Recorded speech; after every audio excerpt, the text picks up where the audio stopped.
असतं. तर माझ्यासमोर एक गुजराती दोस्त बसला. तो वयस्कर होता आणि तो फोनवरती कोणासोबत बोलत होता. त्या व्हाईट पट्ट्यांच्या संदर्भात काहीतरी भाषण वगैरे चाललं होतं. तर तो बोलत होता की समोरच्याला की आमच्या सोसायटीमध्ये आमच्या इकडे घाटकोपरमध्ये व्हाईट पट्टे मारले आणि तर त्यावरनं जी मराठी लोकं आहेत त्यांना काय त्रास होतो आहे. सफेद कलर हा शांतीचं प्रतीक आहे वगैरे वगैरे असं काहीतरी तो त्याच्याशी बोलत होता. आणि तो हेही बोलत होता, सगळ्यांनी नीट ऐका, तो हेही बोलत होता की गणपतीच्या टायमाला हे लोक आमच्याकडे 5,000-5,000 रुपये वर्गाला मागतात. एक दोन मंडळ आम्ही ह्यांना पैसे देतो, आम्ही ह्यांना पैसे पुरवतो आणि हे लोक काय करतात, दारू पितात, जुगार खेळतात, पैसा उडवतात गणपतीच्या नावाने. तर माझी तुम्हाला कळकळीची विनंती आहे की ह्यापुढे ह्या गुजराती आणि मारवाड्यांकडनं वर्गण्या मागू नका. हे जे आपल्याबद्दल काय भावना आहेत हे लोक दाखवत आहेत. आणि तो बोलत होता की महाराष्ट्रामध्ये आम्ही आहे म्हणून तुम्ही लोक आहात. आम्ही पैसा खेळवतो महाराष्ट्रामध्ये म्हणून तुम्ही लोक आहात. मग आम्ही पट्टा मारल्यानंतर तुम्हाला काय त्रास होतो आहे, कसला त्रास होतो आहे. तो त्याचं संभाषण चालू होतं. मी ऐकत होतो गपचूप काय बोलत होता. तो कधी फोन ठेवतो आहे मी ह्याची वाट बघत होतो. तो फोन ठेवल्याच्या नंतर मी त्या गृहस्थाला विचारलं की अंकल आप कहाँ पे रहते हैं. तो बोला घाटकोपर. मी त्याला बोललो कि अभी आप जो बात कर रहे थे ये जो कलरवरनं आप जो बात कर रहे थे सफ़ेद कलर ही शांती का प्रतीक है. मी त्याला काय बोललो, सफेद कलर हा शांतीचा प्रतीक आहे असं जर तुम्ही म्हणताय तर तुम्ही त्याला रोडवरती मारताय.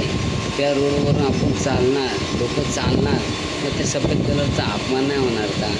तोच सफेद कलर झेंड्यामध्ये आहे, हिरवा कलर झेंड्यामध्ये आहे, लाल कलर झेंड्यामध्ये आहे.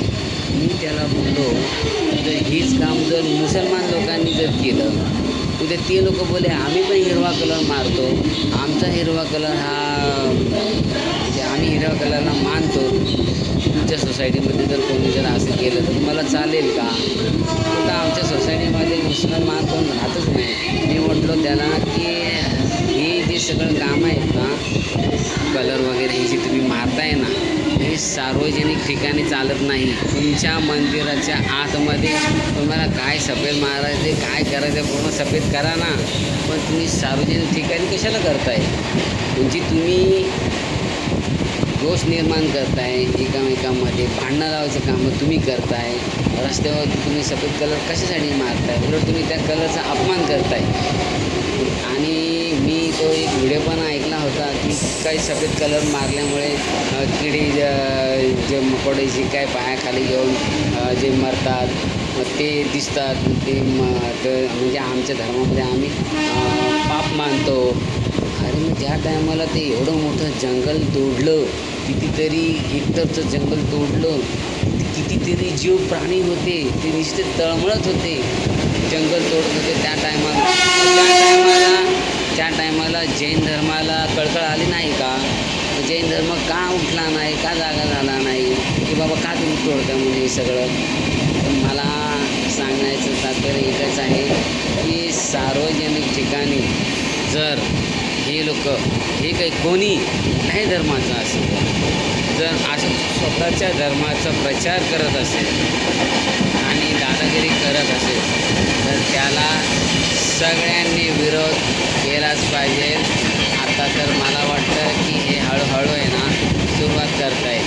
मागे कबूतर खाण्याचं काहीतरी झालं होतं, आता हे व्हाईट कलरचं आलं.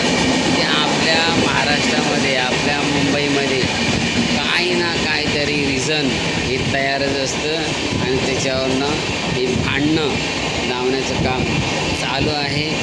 आणि जसं हे भाजप सरकार आलेलं आहे त्यांनी फार आपल्या महाराष्ट्राची वाट लावून टाकलेली आहे. तरी म्हणजे लोकांनी आपसामध्ये भांडू नये आणि जर कोणी असं जर कृत्य जर करत असेल तर त्याला सडेतोड उत्तर द्यायला आम्ही मराठी लोक मजबूत आहे, खंबीर आहे. आणि मी तुम्हाला बरंच सांगतो की आपल्या कुठल्याही सणाच्या दिवशी, सार्वजनिक सणाच्या दिवशी, गणपतीच्या दिवशी किंवा नवरात्रीच्या दिवशी ह्या गुजरात्या मारवाड्यांकडनं वर्गणी मागायचं सोडून द्या मित्रांनो. जय भीम, जय महाराष्ट्र.